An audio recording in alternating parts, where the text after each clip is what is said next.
Și aici ne explică și nouă cineva ce e. Asta este limitul de orele la care se poate conecta la invitat. Deci tot ce avem se poate conecta. Și aveți clienți de când ați deschis? Da. Ușor. Da? Da, bine.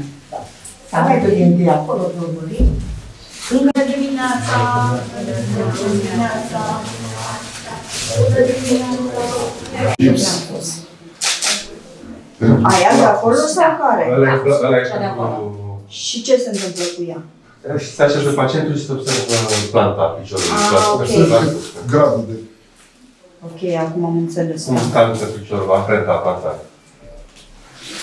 Aici vin sportivii ca să-și facă... Poate să vină și sportivii, da? testele înainte?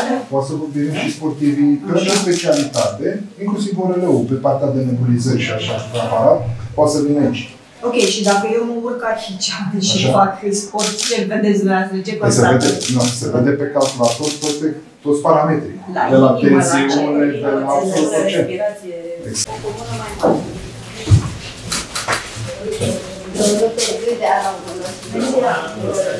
Acest ecograf care era nevoie și pentru cabinetul de urologie, pentru că majoritatea patologiilor au nevoie pentru așa ceva să fie diagnosticați pacienții și pot pleca cu un diagnostic de la noi. Aici avem o masă multifuncțională la care putem face endoscopii pentru depistarea afecțiunilor urologice cu un endoscop special pentru vezică, pentru rinichi și îl avem, dar consumăm pentru că sunt încheiate limitate și îl folosim strict în momentul în care avem procedura de executat. Bun, și aici vedeți ce vedeți practic? Dacă e infecție, dacă...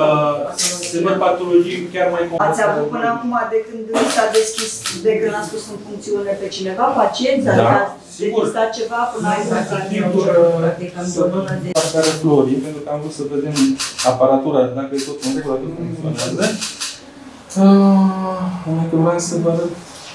Bun, asta e o poză ecografic, da, a unui rinic, în care chestia asta prinsă aici, în cele două puncte, este un calcul în rinic, da? O piață. Exact. Ce putem noi face este să începem spitalizarea de zi în care inclusiv urologia ORL poate face proceduri chirurgicale pe spitalizarea de zi. Pe partea de continuu mai greu că nu avem secții.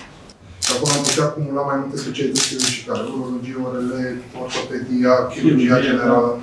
Adică în ziua de azi, manevre care pot fi rezolvate ca pacientul să plece chiar în aceea zi. Păi asta ziceam. Corect, chiar contractate. Exact.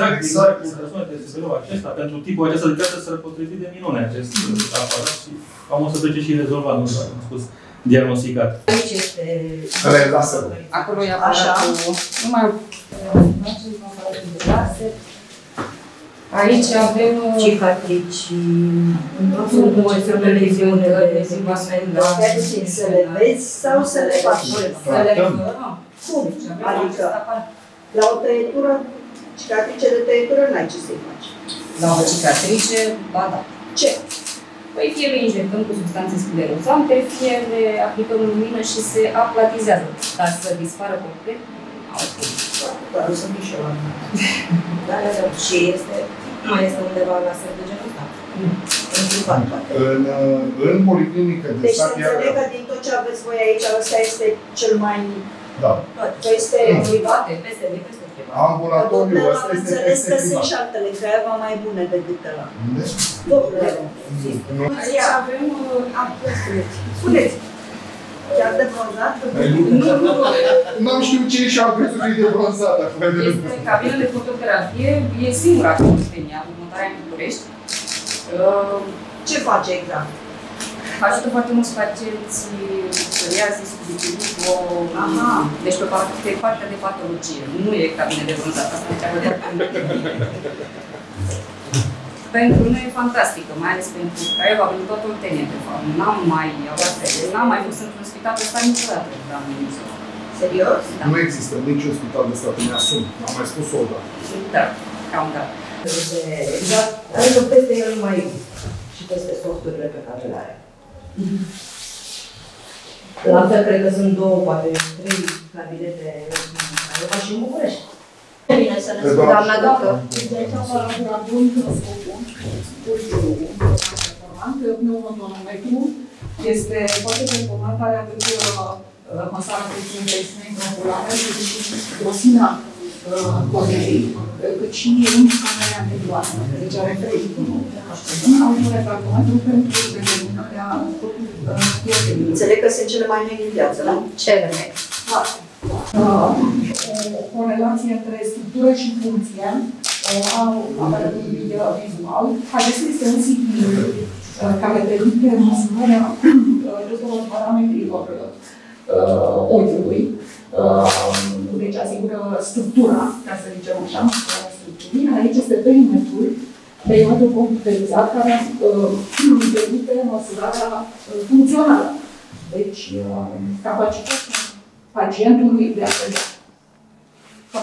La fel cele mai performante din viață, nu?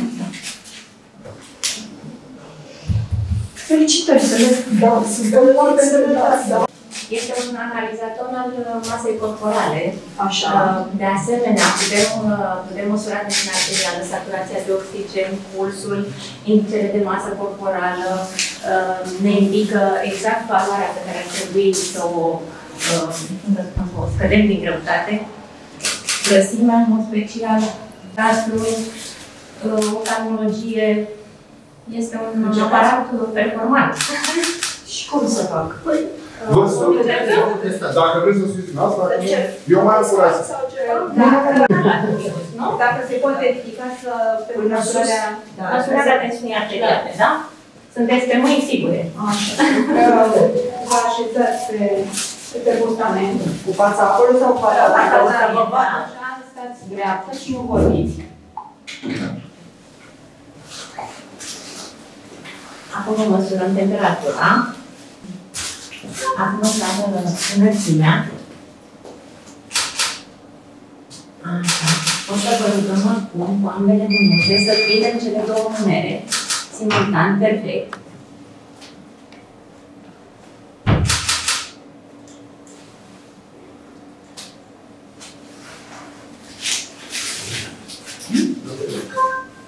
Așa.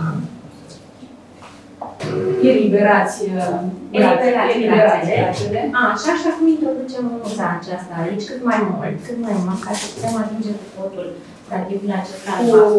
cu fața palmară în sus. Fața palma în sus.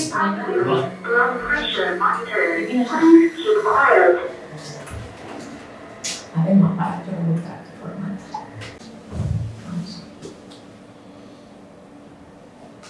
Trebuie să ducem de rog. Your measurement will note in 80 upper 103.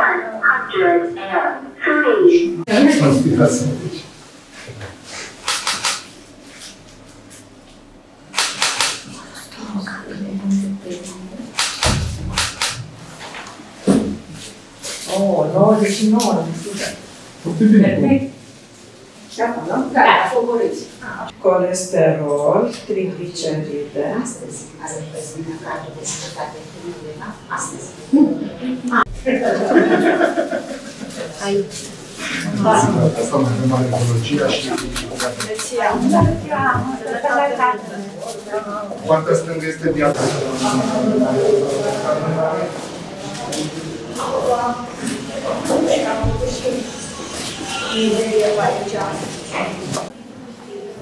Așa, ia și poliția să spun.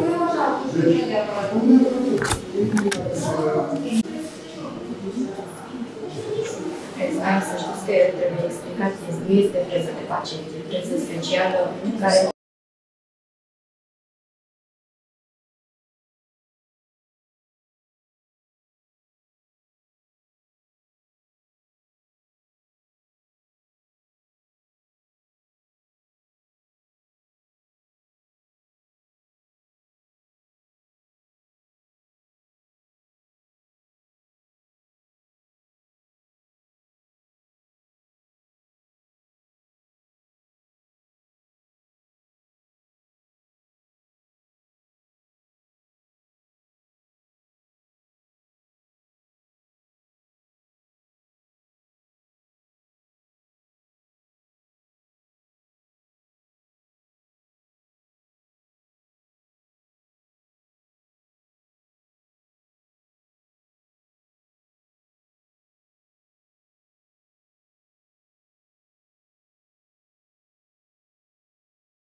explică doamna doctor ce e. Da. Ne spune ce este? Explica și nouă ce este. E audiometru, o cameră izolată fonic pentru audiogram pentru testarea auzului.